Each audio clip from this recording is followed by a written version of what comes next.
ज्ञान जो है वो कभी बर्बाद नहीं जाता और ना बर्बाद जाती है मेहनत। मन के जीते जीत है और मन के हारे हार।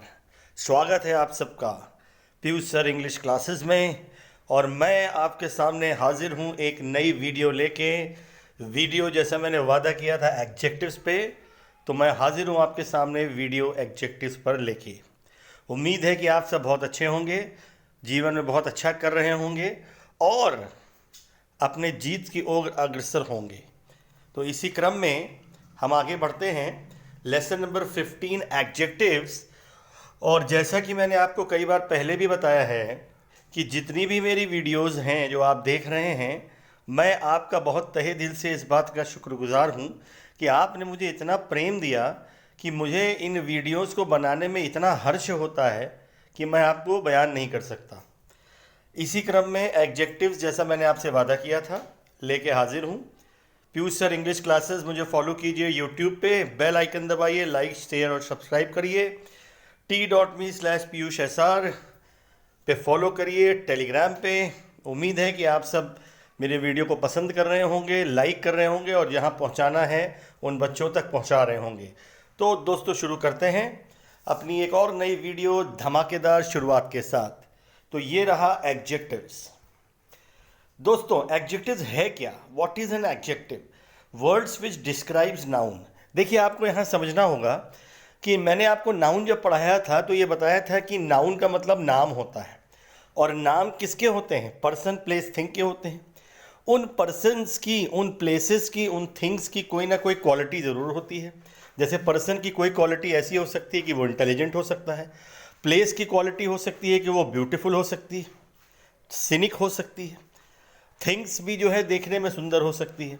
तो अगर ये तीन चीज़ों की क्वालिटी है तो वो क्वालिटी किससे दर्शाई जाएगी? वो दर्शाई जाएगी एडजेक्टिव से। तो आपको सिर्फ और सिर्फ इतना बेसिक समझना है कि नाउन की जो भी तारीफ करता है, ऐसा वर्ड जो नाउन की तारीफ करे, तारीफ का मतलब उसको डिस्क्राइब करे, उसके बारे में बताए कि वो कैसा है, ये नाउन कैसा है, उसे हम एडजेक्टिव कहेंगे। ये छोटी सी बात आप अपने दिमाग में रख के चलेंगे तो आपको एडजेक्टिव्स का ये वीडियो बहुत आसानी से समझ में आएगा। बहुत आसान है, हमें कुछ नहीं करना है। हमें सिर्फ नाउन से पहले एक ऐसा वर्ड लगाना है जो नाउन को डिस्क्राइब कर दे। जैसा मैं आगे आपको एग्जाम्पल्स में बताऊंगा, आप बिल्कुल परेशान ना हो। जैसे मैंने आपको इसका डेफिनेशन दिया है, वर्ड विच डिस्क्राइब्स नाउन। बहुत सारी बुक्स में आपको और भी डेफिनेशंस मिलेंगी, लेकिन मेरा मानना ये है कि अगर आपने एडजेक्टिव को समझ लिया है तो खुद से डेफिनेशन बनाएंगे तो शायद आपको हमेशा याद रहेगी। तो जैसे मैंने गेट देखिए नाउन है और गेट को मैंने डिस्क्राइब कर दिया है वुडन वुड नहीं, वुड गेट नहीं होगा, वुडन गेट होगा। ठीक, तो वुडन गेट का मतलब क्या हुआ? गेट जो है वो लकड़ी का है। तो हमने गेट को डिस्क्राइब किया कैसा है? लकड़ी का है। तो जैसे ही हमने डिस्क्राइब किया लकड़ी का है तो जो वो वर्ड वुडन है वो एडजेक्टिव हो गया। इसी तरह से शर्ट कोई रखी है तो शर्ट का कलर भी अगर हम बताएंगे तो उसको डिस्क्राइब कर रहे हैं। अगर शर्ट का कलर भी बता रहे हैं तो उसको डिस्क्राइब कर रहे हैं। तो अगर शर्ट का कलर बताया तो वो कलर, जिस कलर को मैंने बताया, जैसे यहाँ मैंने एग्जांपल में रेड बताया है, तो वो एडजेक्टिव हो गया। तो उम्मीद है कि आपको समझ में आया होगा कि कोई भी नाउन, उसके आगे हम कोई एक ऐसा वर्ड रखेंगे जो नाउन को डिस्क्राइब करेगा, उसके बारे में बताएगा, वो एडजेक्टिव हो जाएगा। इसी तरह से तीसरा देखिए, मैन भी नाउन है। तो कैसा मैन है? लंबा है। ठीक है, तो लंबे के लिए हमने क्या लगा दिया? टॉल लगा दिया, तो वो एडजेक्टिव हो गया। तो ज़्यादातर एडजेक्टिव्स जो होते हैं वो नाउन से पहले आते हैं, ये याद रखिएगा। नाउन से पहले ही एडजेक्टिव आएगा। हालांकि इसकी दो प्लेसेस होती हैं, एट्रीब्यूटिव प्लेस और प्रेडिकेटिव प्लेस। लेकिन एट्रीब्यूटिव होती है नाउन से पहले और प्रेडिकेटिव होती है वर्ब के बाद। ठीक, तो इसको याद रखिएगा। अब आता है kinds of adjective. Kinds of adjective भी बहुत ही आसान है। देखिए पहला मैंने लिखा है quality. Describe quality of a noun, यानी अगर किसी नाउन की क्वालिटी को बताता है कोई शब्द, नाउन की क्वालिटी बता रहा है। जैसे मान लीजिए मैं नाउन हूँ और मेरी क्वालिटी अगर कोई वर्ड बताएगा तो वो एडजेक्टिव हो जाएगा। यहाँ सिर्फ और सिर्फ क्वालिटी बताना है। क्यों क्वालिटी बताना है? क्योंकि नाउन जो है वो क्या है? पर्सन है। पर्सन हो सकता है तो पर्सन की कोई क्वालिटी होगी, तो उस क्वालिटी को अगर हम बताएंगे तो वो वर्ड क्या कहलाएगा? एडजेक्टिव कहलाएगा। जैसे एग्जांपल में देखिए, मैन एक नाउन है, तो मैन की क्वालिटी क्या है? इस मैन की क्वालिटी क्या है कि वो इंटेलिजेंट है, तो इंटेलिजेंट उसकी क्या हो गई? क्वालिटी हो गई, तो इसलिए एडजेक्टिव ऑफ क्वालिटी कहलाएगा। इसी तरह से लैपटॉप थिंग है, तो लैपटॉप की क्या क्वालिटी है? क्वालिटी तो यहाँ नहीं कहेंगे, बल्कि वो किस रंग का है उसको डिस्क्राइब कर रहा है, तो लैपटॉप हो गया, यानी ब्लैक लैपटॉप हो गया। तो ब्लैक उसकी क्या हो गई? यहाँ तो क्वालिटी हो गई। ठीक, क्लियर है? चलिए, क्वांटिटी में देखिए, ऐसा कोई शब्द जो नाउन की क्वांटिटी बताए, नाउन या प्रोनाउन की क्वांटिटी बताए, उसे हम एडजेक्टिव ऑफ क्वांटिटी कहते हैं। कैसे? देखिए, describe the quality of a noun. देखिए, जैसे शुगर है, शुगर उसकी क्वांटिटी बता रहा है, सम शुगर, कुछ चीनी। ठीक, इसी तरह से मिल्क है, तो लिटिल मिल्क, तो मिल्क और शुगर क्या है? दोनों नाउन है, और इनकी क्वांटिटी बता रहा है, यानी इनकी मात्रा बता रहा है। ठीक, चलिए, जैसे हम कहते हैं ना, add some sugar to the milk, तो ऐड सम शुगर का मतलब उसकी क्वांटिटी बता रहा है। तो उम्मीद है कि आपको क्लियर हुआ होगा। इसी तरह से अगर कोई नंबर नाउन को डिस्क्राइब करता है, नाउन का नंबर बताता है कि नाउन कितने नंबर में है, तो उसे हम एडजेक्टिव ऑफ नंबर कहेंगे। जैसे देखिए, मैन क्या है? नाउन है।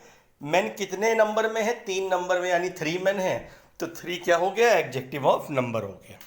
इसी तरह रुपीज़ नाउन है, तो रुपीज़ का नंबर बता रहा है, कितना नंबर है? 20 नंबर, यानी 20 रुपए है, तो 20 क्या है? नंबर हो गया, तो एडजेक्टिव ऑफ नंबर कहलाएगा। उम्मीद है कि आपको क्वालिटी, क्वांटिटी और नंबर क्लियर हुआ होगा। इसमें कुछ नहीं करना, ये इतना आसान है कि सिर्फ आपको जो भी कैटेगरी दी है उसी से रिलेटेड एक शब्द खोजना है और उस नाउन से, उसको नाउन से पहले देना है। क्वांटिटी में क्या देखना है कि भाई इसकी मात्रा, कोई ऐसा शब्द जो मात्रा बताए, नाउन के पहले लगा दीजिए। क्वालिटी में कोई ऐसा शब्द जो क्वालिटी बताए, नाउन से पहले लगा दीजिए। कोई ऐसा शब्द जो नंबर बताए, नाउन से पहले लगा दीजिए।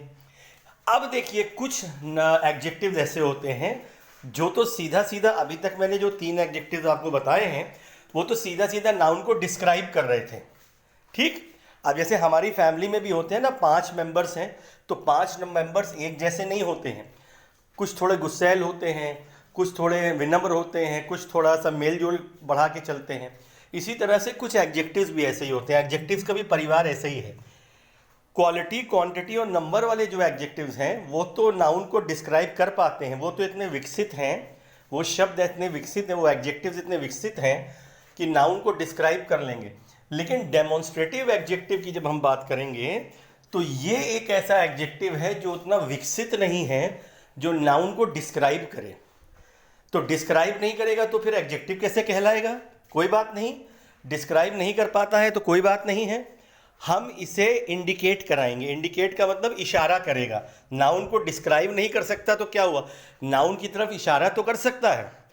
तो डेमोन्स्ट्रेटिव एडजेक्टिव में इसीलिए देखिए मैंने लिखा है इंडिकेट्स नाउन, यानी ऐसे टीएच वाले, टीएच वाले जितने भी वर्ड जो नाउन को इंडिकेट या दर्शाते हों कि ये देखो नाउन, उसे हम डेमोन्स्ट्रेटिव एडजेक्टिव कहेंगे। हमेशा याद रखिएगा, बहुत सिंपल है। टीएच वाले से स्टार्ट होना चाहिए, यानी वर्ड जो है वो टीएच वाला स्टार्ट होना चाहिए, टीएच से स्टार्ट होना चाहिए, और उसके बाद वो क्या करेगा? नाउन को इंडिकेट करेगा, यानी नाउन को दर्शाएगा। एग्जाम्पल में आप देखेंगे तो आपको और क्लियर हो जाएगा। जैसे देखिए, टीएच वाला वर्ड है दिस। ठीक, टीएच वाला वर्ड है दिस, और देखिए हाउस को डिस्क्राइब कर रहा है, सॉरी इंडिकेट कर रहा है, क्षमा कीजिएगा, इंडिकेट कर रहा है। तो दिस हाउस, तो टीएच से दिस स्टार्ट हुआ और हाउस की तरफ इंडिकेट कर रहा है। दैट हॉर्स, देखिए फिर टीएच वाला वर्ड है और हॉर्स को इंडिकेट कर रहा है। टीएच वाला वर्ड है दिस और पेन को इंडिकेट कर रहा है। ये जो दिस, दैट, दिस, दोज, ये जो वर्ड हैं, इनके अंदर ये इतने विकसित नहीं होते, इनके अंदर ये क्वालिटी नहीं होती कि ये नाउन को डिस्क्राइब कर सके, इसलिए वो नाउन को इंडिकेट करते हैं। तो उम्मीद है आपको ये 4 एडजेक्टिव्स अभी तक क्लियर हुए होंगे। अब चलते हैं आगे। आगे जब हम बढ़ेंगे तो हम देखेंगे कि इंटेरोगेटिव एडजेक्टिव या फिर इंटेरोगेटिव वर्ड समझिए कैसे बना है। इंटेरोगेटिव वर्ड बना है इंटेरोगेशन से। इंटेरोगेशन का मतलब होता है पूछताछ, जिसमें हम सवाल पूछें, तो इसीलिए इंटेरोगेटिव में भी हम सवाल पूछते हैं। तो describe noun by asking question. अब ये क्या करता है कि नाउन को क्या करता है, डिस्क्राइब तो करता है लेकिन क्वेश्चन पूछ के डिस्क्राइब करेगा। कैसे करेगा देखिए जरा सा। Which plant should be watered, इसीलिए मैंने पूरा सेंटेंस लिख दिया है ताकि आपको और क्लियर हो जाए। बाकी एग्जांपल्स मैंने पूरा सेंटेंस नहीं बनाया था, खाली एक एक फ्रेज लिखा था, यहां पे मैंने पूरा लिख दिया। तो which plant should be watered, तो डिस्क्राइब कर रहा है ना किस प्लांट को हमको पानी देना है। तो किस प्लांट का मतलब है कि प्लांट के बारे में पूछ रहा है। उम्मीद है क्लियर हुआ होगा। What book are you reading, यानी कौन सी किताब पढ़ रहे हो, यानी किताब के बारे में बता रहा है। तो कोई भी शब्द, किताब क्या है, बुक क्या है, नाउन है, और कोई शब्द जब नाउन के बारे में बताएगा तो एडजेक्टिव हो जाएगा। तो इसको हम कहेंगे इंटेरोगेटिव एडजेक्टिव। उम्मीद है कि आपको क्लियर हुआ होगा। अब आते हैं पोजेसिव एडजेक्टिव्स पे। देखिए पोजेसिव मैंने आपको बताया था नाउन्स में भी, पोजेसिव केस बताया था जिसमें ये बताया था कि जो है नाउन्स में जब हम एपोस्ट्रोफी लगा देते हैं तो पोजेशन दिखाता है, ठीक है। तो यहाँ भी देखिए सेम चीज़ है कि ऐसे एडजेक्टिव्स जो ये दर्शाएं किसी नाउन को, कि ऐसे डिस्क्राइब करें इस नाउन को कि वो ये दर्शाए कि वो नाउन किसी का है। जैसे मान लीजिए यहाँ पे एग्जाम्पल में पहला नाउन है बैग, तो माई लगा दिया, माई बैग लगा दिया, तो क्या हो गया, पोजेसिव एडजेक्टिव हो गया ना। पोजेसिव एडजेक्टिव का यहाँ का मतलब ये हुआ कि माई ये इंडिकेट कर रहा है कि बैग जो है वो किसी का है। तो यानी यहाँ पे पोजेसिव जो है ओनरशिप दिखा रहा है, माई ओनरशिप दिखा रहा है। इसी तरह से देखिए योर शू, देयर कार, तो योर क्या शो कर रहा है, नाउन को क्या कर रहा है, नाउन का पोजेशन दिखा रहा है कि ये शू किसका है, यानी वो शू के बारे में बता रहा है कि शू का ओनर कौन है, बैग का ओनर कौन है, कार का ओनर कौन है। तो कार के बारे में ओनरशिप बता रहा है, बैग के बारे में ओनरशिप बता रहा है, मालिकाना हक बता रहा है। तो उम्मीद है कि आपको पोजेसिव एडजेक्टिव क्लियर हुआ होगा। इसी तरह से इम्फैटिक एडजेक्टिव होता है। इम्फैटिक देखिए क्या होता है, इम्फैटिक कहीं भी वर्ड आए तो ये आप समझिए कि आपको जोर देना है किसी बात पे, किसी वाक्य पे जोर देना है। जोर देने का मतलब क्या होता है कि जैसे आप किसी आपके घर में कोई रिलेटिव्स आए और आप चाहते हैं कि वो एक दिन और रुके और वो आज जा रहे हैं, तो हम कैसे उन्हें रोकते हैं, अरे आज प्लीज़ रुक जाइए ना, प्लीज़। तो प्लीज़ को हमने 2 बार बोला, ठीक। तो प्लीज़ को जब हमने 2 बार बोला, प्लीज़ रुक जाइए, प्लीज़, तो ये हम एम्फसाइज कर रहे हैं, इसी को हम एम्फेटिक कहते हैं। तो एम्फेटिक एडजेक्टिव्स ये होते हैं जो नाउन को स्ट्रेस करते हैं, यानी ऐसा शब्द नाउन के आगे हम लगाएंगे जो नाउन के ऊपर स्ट्रेस करेगा, यानी नाउन के ऊपर दबाव डालेगा। जैसे एक एग्जांपल में देखिए, I saw it with my own eyes. अब देखिए ओन वर्ड क्यों लगाया है, सब लोग अपनी ही आंखें से तो देखते हैं, सब लोग अपनी ही आंखों से तो देखते हैं, लेकिन ओन इसलिए लगाया है ताकि हम आईज को स्ट्रेस कर सकें, अपनी आंखों से, खुद की आंखों से देखा है। स्वयं मतलब यहाँ कहने का मतलब मैंने स्वयं देखा है, स्वयं का मतलब यहाँ ओन आईज से, अपनी खुद की आंखों से, यानी वहाँ आईज पे हम इतना स्ट्रेस कर दें ताकि जो सुनने वाला व्यक्ति है उसे ये यकीन हो जाए कि ये प्रत्यक्षदर्शी है।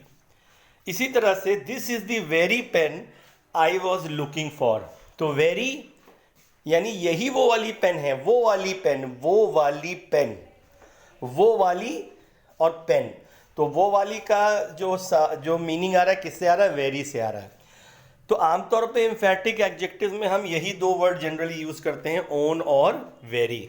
इसी का आप यूज़ करेंगे तो आपको एम्फैटिक एडजेक्टिव्स क्लियर हो जाएगा। तो उम्मीद है कि आपको अभी तक काइंड्स ऑफ एडजेक्टिव्स क्लियर हुए होंगे। ये बहुत आसान है। ये मेरी वीडियो को अगर आप 2-3 बार जो है देखेंगे तो क्लियर हो जाएगा। आपको सिर्फ एक बात को गांठ बांधना है, एडजेक्टिव्स के बड़े से बड़े सेंटेंसेस में, छोटे से छोटे सेंटेंसेस में हम कंफ्यूज बस इसलिए हो जाते हैं कि हम बेसिक्स भूल जाते हैं। बेसिक यही 2 मैंने जो बताए कि एडजेक्टिव हमेशा नाउन से पहले आएगा, या नाउन से पहले आएगा तो फिर क्या बोलेंगे एट्रीब्यूटिव, और वर्ब के बाद आएगा तो उसे बोलेंगे प्रेडिकेटिव।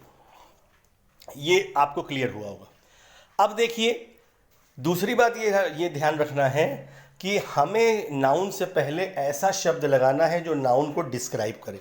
बस ऐसा वर्ड खोज निकालिए अपने दिमाग से जो नाउन को डिस्क्राइब करता हो, आप ऑटोमेटिक आप एडजेक्टिव सीख जाएंगे। अब है कुछ इंपॉर्टेंट फैक्ट ऑफ एडजेक्टिव। देखिए कुछ फैक्ट्स मुझे दिखे तो मैंने कहा आपसे डिस्कस करने चाहिए, मैं इसको बहुत सालों से पढ़ भी रहा हूँ। तो पहला है कि when two or more adjectives appear in a sentence are always separated by comma। मैं आपको यहाँ बता दूँ, ऐसा नहीं है कि एक सेंटेंस में सिर्फ एक ही एडजेक्टिव आ सकता है, एक से ज़्यादा एडजेक्टिव्स भी आ सकते हैं। और अगर सेंटेंस में एक से ज़्यादा एडजेक्टिव्स आते हैं तो हमेशा हम उन्हें कॉमा से सेपरेट करेंगे। जैसे मैंने नीचे एग्जाम्पल दिया है, देखिए मैंने यहाँ 3 एडजेक्टिव्स लिए हैं आपको दिखाने के लिए। A cool fresh rejuvenating bath, यानी एक ऐसी बात जो कूल भी थी, फ्रेश भी थी और उसने बिल्कुल मज़ा दिला दिया, रिफ्रेश कर दिया। तो उम्मीद है कि आपको पहला पॉइंट क्लियर हुआ होगा कि अगर सेंटेंस में एक से ज़्यादा एडजेक्टिव्स हैं तो हम उसे कॉमा से सेपरेट करेंगे। अब चलिए आगे चलते हैं। आगे जब आप चलेंगे तो आप देखेंगे कि सेकेंड पॉइंट में ये कहता है adjective of colour are always separated with and. एक सेंटेंस में हो सकता है एडजेक्टिव ऑफ कलर आ जाए। एडजेक्टिव ऑफ कलर क्या होता है समझ लीजिए, ऐसा शब्द, ऐसा एडजेक्टिव जो कलर दिखाए। अभी आप एग्जाम्पल में सुनेंगे समझेंगे तो आपको और क्लियर हो जाएगा। यानी नाउन से पहले हम कोई ऐसा शब्द रख दें जो कलर बताता हो या कलर के बारे में बताता हो, जैसे रेड है, ब्लैक है, ग्रीन है। जैसे मान लीजिए जैसे शर्ट नाउन हो गया और उससे पहले आपने रेड लगा दिया, जैसे मैंने अभी एग्जाम्पल में भी लिया था, तो क्या हो गया रेड शर्ट, तो रेड को हम क्या बोलेंगे, एडजेक्टिव ऑफ कलर। तो उम्मीद है कि आपको समझ में आया होगा। तो जब भी सेंटेंस में एडजेक्टिव ऑफ कलर आता है, या ऐसा भी कह सकते हैं कि ऐसा वर्ड आता है जो कलर शो करता हो और एडजेक्टिव हो, तो हम उसे एंड से सेपरेट करेंगे। एंड से, AND एंड से। देखिए इसीलिए एंड मैंने येलो से किया है ताकि आपको क्लियर हो जाए। तो देखिए पहला एग्जाम्पल है अ रेड एंड ब्लैक शर्ट। तो रेड और ब्लैक ये दोनों क्या हैं, एडजेक्टिव ऑफ कलर हैं, और इनको हमने सेपरेट किया है किससे, एंड से। और ये किसके आगे लगे हैं, नाउन शर्ट के आगे। तो शर्ट कौन कैसी है, रेड और ब्लैक है। दूसरा देखिए रेड एंड ग्रीन वेजिटेबल्स। इसमें भी देखिए वेजिटेबल्स नाउन है और नाउन से पहले 2 एडजेक्टिव लगे हैं। अगर दोनों ही कलर हैं, कलर को इंडिकेट कर रहे हैं, नाउन से पहले दोनों एडजेक्टिव अगर कलर को इंडिकेट कर रहे हैं तो उसके बीच में हम एंड लगाएंगे, जैसे मैंने लिखा है रेड और ग्रीन वेजिटेबल्स। तो उम्मीद है कि आपको क्लियर हुआ होगा। तीसरा पॉइंट कहता है कि इफ 2 और मोर एडजेक्टिव कम्स आफ्टर वर्ब, ठीक, वी सेपरेट दम विथ एंड। ये भी सेम चीज़ है। अगर किसी सेंटेंस में एडजेक्टिव जो है वो वर्ब के बाद आ रहा है, वर्ब देखिए मैं बताता हूँ अभी, तो हम उसे एंड से सेपरेट करेंगे। तो एग्जाम्पल में देख लेते हैं, जैसे he was polite and gentle. तो यहाँ पे जो वॉज है वो क्या है, वर्ब है, हेल्पिंग वर्ब मान लेते हैं। इसके बाद अगर एडजेक्टिव्स आए हैं तो क्या होंगे, वो दोनों एंड से सेपरेट होंगे। देखिए फिर से, he was polite and gentle. Polite और जेंटल क्या है, एडजेक्टिव है, और अगर वर्ब के बाद यानी वॉज के बाद आए हैं और ये दोनों एडजेक्टिव आए हैं तो इसे हम एंड से सेपरेट करेंगे। और देखिए ध्यान दीजिएगा, इसमें जेंटल के बाद कोई भी नाउन नहीं लगा है। अगर नाउन नहीं भी लगा है तो भी ऐसा भी आप लिख सकते हैं, he was polite and gentle man. ठीक, तो आप लगा सकते हैं, लेकिन कभी कभी लगाने की ज़रूरत नहीं है क्योंकि आपने ही ऑलरेडी प्रोनाउन का इस्तेमाल कर रखा है, तो वो अंडरस्टूड है। देखिए dish was tasty and delicious. फिर देखिए वॉज वर्ब है और वर्ब के बाद फिर 2 एडजेक्टिव्स आ रहे हैं, तो इन दोनों एडजेक्टिव्स को, टेस्टी और डिलीशियस दोनों एडजेक्टिव हैं, तो इन दोनों एडजेक्टिव्स को हम एंड से सेपरेट करेंगे। उम्मीद है कि आपको समझ में आया होगा। अब जो दोस्तों सबसे इंपॉर्टेंट है एडजेक्टिव्स में, वो है डिग्रीज ऑफ कंपैरिजन। इसमें बहुत कंफ्यूजन होता है, ये भी मैं आपको बता दूं बहुत आसान है। अगर आप कॉन्सेप्ट को समझेंगे तो बहुत ही क्लियर हो जाएगा आपको। सबसे पहले तो समझिए कि कंपैरिजन की ज़रूरत क्यों पड़ती है, डिग्रीज है क्या। देखिए डिग्रीज जो है एडजेक्टिव को हमने 3 डिग्री में बांटा है। 3 डिग्री कौन कौन सी है, अगर आप देख सकते हैं तो मैंने येलो से पॉजिटिव लिया है, पिंक से कंपैरेटिव लिया है और ग्रीन से सुपरलेटिव लिया है, और आगे के चार्ट में भी मैंने इन्हीं 3 कलर का इस्तेमाल किया है। तो देखिए, पॉजिटिव जब भी आप लिखेंगे तो हम ये तीन डिग्रियां बनाते हैं, पॉजिटिव, कंपैरेटिव और सुपरलेटिव। इन्हीं 3 डिग्रियों के आधार पर हम किसी भी एडजेक्टिव को कंपेयर करते हैं, ठीक है। तो जब हम 3 डिग्री को एडजेक्टिव के आधार पे कंपेयर करते हैं तो पॉजिटिव डिग्री जो होती है उसमें हम कोई कंपैरिजन नहीं करते। मेन जो कंपैरिजन होता है वो कंपैरेटिव डिग्री में होता है, व्हेन 2 थिंग्स आर कंपेयर्ड। और सुपरलेटिव डिग्री में हम ये देखते हैं कि हमारे पास जितने भी कंपैरिजन हम कर रहे थे उनमें से सर्वश्रेष्ठ कौन सा है। जब सर्वश्रेष्ठ हमें मिल जाता है तो हम उसे सुपरलेटिव के कैटेगरी में डाल देते हैं। तो डिग्री समझ में आ गया, 3 degree, positive, comparative, superlative. Positive में कोई कंपैरिजन नहीं, कंपैरेटिव में 2 से ज़्यादा लोगों का कंपैरिजन, और सुपरलेटिव में हम क्या करते हैं, सब में से जो बेस्ट होता है उसके बारे में बात करते हैं, ठीक है।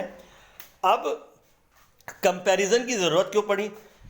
कंपैरिजन की ज़रूरत इसलिए पड़ी क्योंकि हम क्या कर रहे हैं, पर्सन्स को डिस्क्राइब कर रहे हैं, नाउन को डिस्क्राइब कर रहे हैं, और नाउन्स में पर्सन होते हैं और एक पर्सन दूसरे पर्सन से डिफर करता है, तो कंपैरिजन तो होगा ही ना। देखिए, बचपन में हमारा भी कंपैरिजन हुआ था ना हमारे बड़े भाई से या छोटे भाई से, कि उसे देखो वो ज़्यादा अच्छा पढ़ता है, तुम कम पढ़ते हो, तो कंपैरिजन हो रहा है ना। तो 2 नाउन्स के बीच में तो कंपैरिजन होगा, इसलिए डिग्रीज ऑफ कंपैरिजन एडजेक्टिव्स में आते हैं। तो आगे चलते हैं तो आप देख सकते हैं कि जब हम आगे बढ़ेंगे तो behaviour of adjective in comparison. तो अब इन कंपैरिजन में हम कैसे कैसे कंपेयर करते हैं, मैंने कुछ एग्जांपल्स लिए अगर आप देख सकें तो। जैसे कि 1 सिलेबल वर्ड। देखिए, सिलेबल क्या होता है, जब भी कोई शब्द आप लेंगे, कोई एडजेक्टिव अगर आप लेंगे और वो एडजेक्टिव एक बार में ही बोल दिया जाए, यानी उस एडजेक्टिव को हम तोड़े ना, जैसे संधि विच्छेद होता है ना, तो बीच में से तोड़ देते हैं, ठीक, तो टूटे ना, वो एक बार में ही बोल दिया जाए, तो ऐसे सारे एडजेक्टिव को हम 1 सिलेबल कहते हैं। तो वो जो सिलेबल होते हैं 1 सिलेबल, उनका कंपैरेटिव और सुपरलेटिव जो है वो ER और EST लग के बनता है। जैसे लॉन्ग, तो लॉन्ग एक सिलेबल है, तो लॉन्ग का हो जाएगा लॉन्गर और लॉन्गेस्ट 1 सिलेबल में, ठीक। और अब दूसरा है शॉर्ट, हम शॉर्ट नहीं बोलते, शॉर्ट एक सिलेबल बिना तोड़े बोले, शॉर्ट। तो शॉर्ट का क्या हो जाएगा, शॉर्टर, और शॉर्टेस्ट ER, कंपैरेटिव में ER लगेगा और सुपरलेटिव में EST लगेगा। क्लियर हो गया उम्मीद करता हूं। इसी तरह से 2 और मोर सिलेबल, अब ऐसे वर्ड, आपको ऐसे एडजेक्टिव बताता हूं जो 2 सिलेबल वाले हैं। तो जो 2 सिलेबल वाले एडजेक्टिव्स होते हैं उसमें हम क्या करते हैं, या तो 2 बार टूटेंगे 2 सिलेबल, या तो 3 बार टूटेंगे 3 सिलेबल। जैसे डिफिकल्ट, तो देखिए डिफिकल्ट कितने में टूट रहा है, 2 से ज्यादा में टूट रहा है ना। डिफिकल्ट तो 3 में टूटा, डिफिकल्ट 3 में टूटा, 2 से ज्यादा बार में टूटा। तो जैसे 2 से ज्यादा बार में टूटेगा या तो हम उसके आगे मोर लगा देंगे, यानी मोर डिफिकल्ट कंपैरेटिव में और सुपरलेटिव में मोस्ट। हमेशा याद रखिएगा, कंपैरेटिव में मोर लगता है और सुपरलेटिव में मोस्ट लगता है। इसी तरह से इम्प्रेसिव, इसको भी तोड़ते हैं, तो इम्प्रेसिव 3 सिलेबल हो गया। इम्प्रेसिव, आप बोलिए इम्प्रेसिव, जल्दी से बोलेंगे तो नहीं समझ में आएगा, तोड़ के बोलेंगे इम्प्रेसिव, 3 सिलेबल।